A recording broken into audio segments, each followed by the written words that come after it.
Hello class.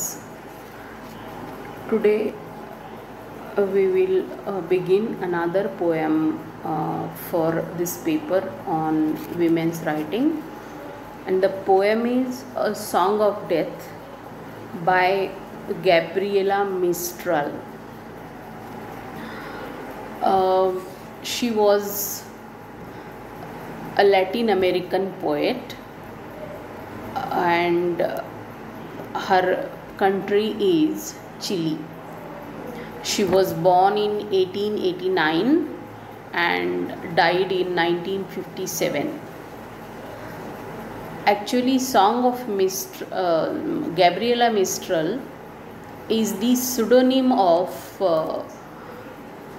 Lucila Godoy Alcayaga.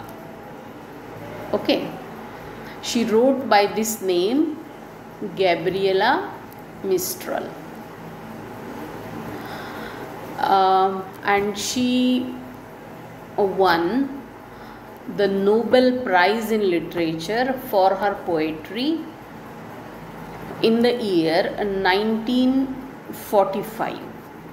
Nobel Prize, as you know, is the highest prize in literature, and she was the first Latin American poet to receive this honor, that is the Nobel Prize for Literature.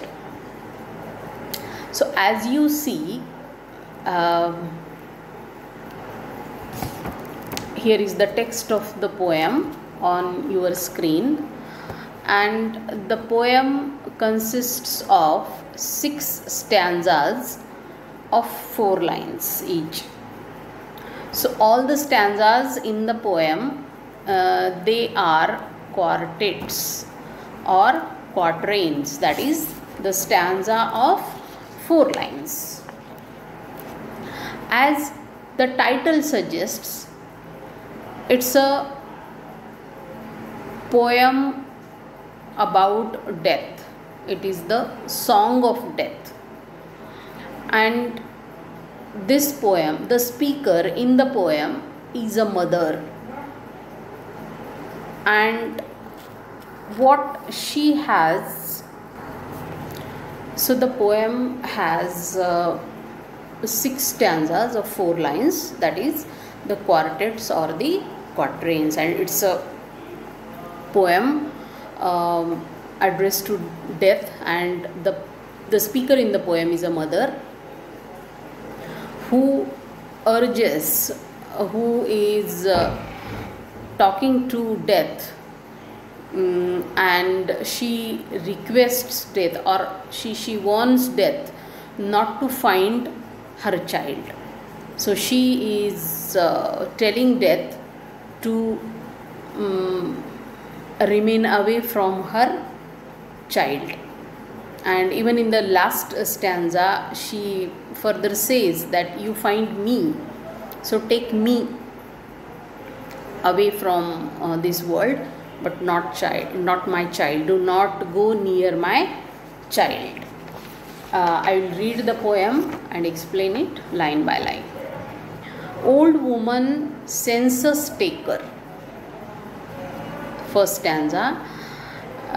The speaker calls death as an old woman, and she says, old woman, census taker.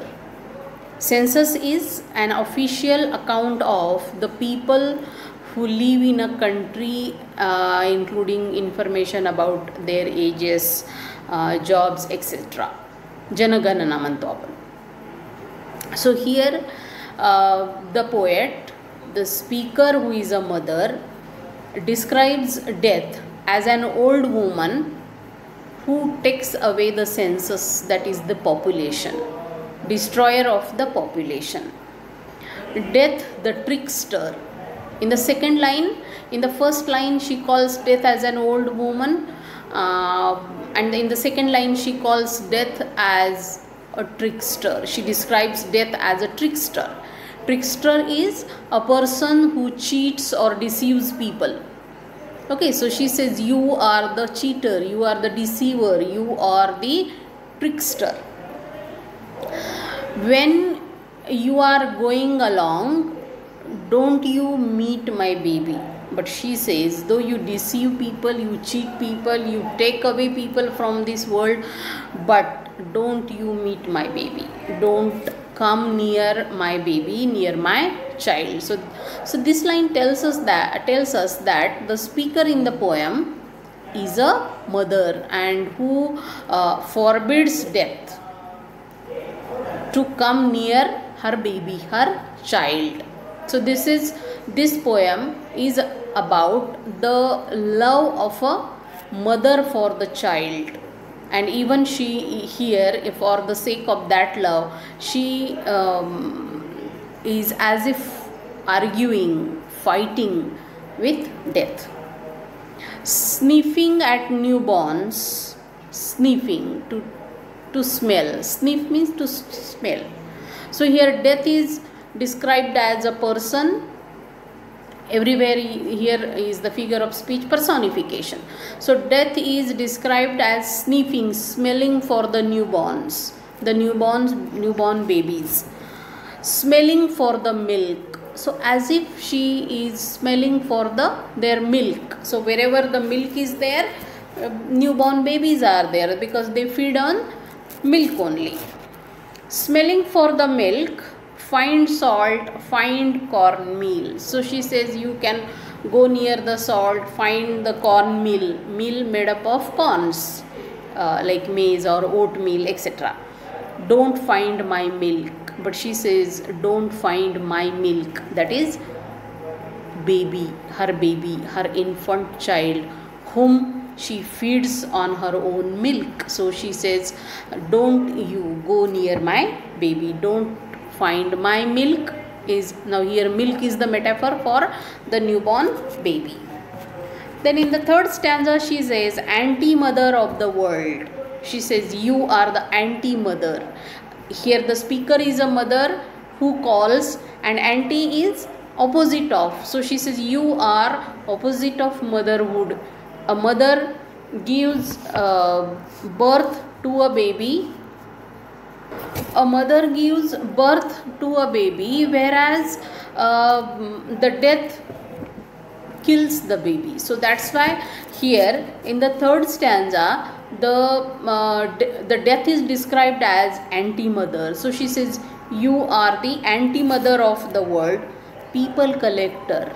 You collect people, you take away people from this world. On the beaches and byways, don't meet that child. So she says, don't go near my child on the beach, that is seashore, or byways. Byway means minor road or path. So she says, don't go near my child at any place. The child may be at the sea beach, seashore, or at some minor road or some minor path, but don't go near my child. The name, next stanza, the name he was baptized, baptism. That is, in the Christian religion, there is this ceremony that takes place on the third or fourth day of the birth of a child, where the child is baptized, that is given name and accepted in Christianity. So the child is christened, given a name and accepted as a member of the church. So that is the baptism. The name he was baptized, that flower he grows with. So she says there is also the Christian ceremony. So she says that you should forget his name and the flower that he grows with. Forget it, forget the child, his name, because the children in Christianity are given names on the day of baptism. Remember, lose it, death. So she says, you should lose my baby, you should name his name, and you should forget his name that was given to him at the baptism. The fifth stanza, let wind and salt and sand drive you crazy, mix you up, so you can't tell east from west. So there is here is the speaker curses, putting her curse on the mother, and she says, let wind and salt and sand drive you crazy. Let the wind, let the smell of the salt, let the sand make you mad, mix you up. Mix you up means you must get confused. So you will not be able to, you can't tell east from west. You should be so confused that you should not know the difference between east and west direction. And now we come to the last stanza. Or mother from child. You should be so confused that you should not differentiate between a mother from her child. You should not separate a mother from her child, like fish in the sea.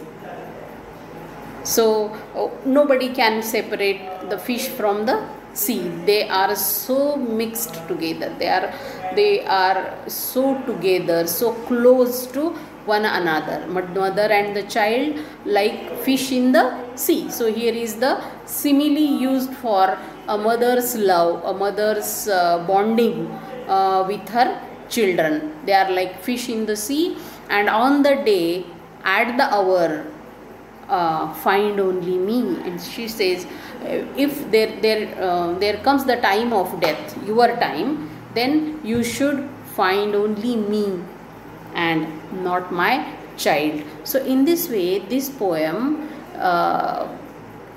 tells us about the love of a mother for her child, for her children, and how she argues with death not to go near her child. Even in the last stanza, she says that you take me and not my child.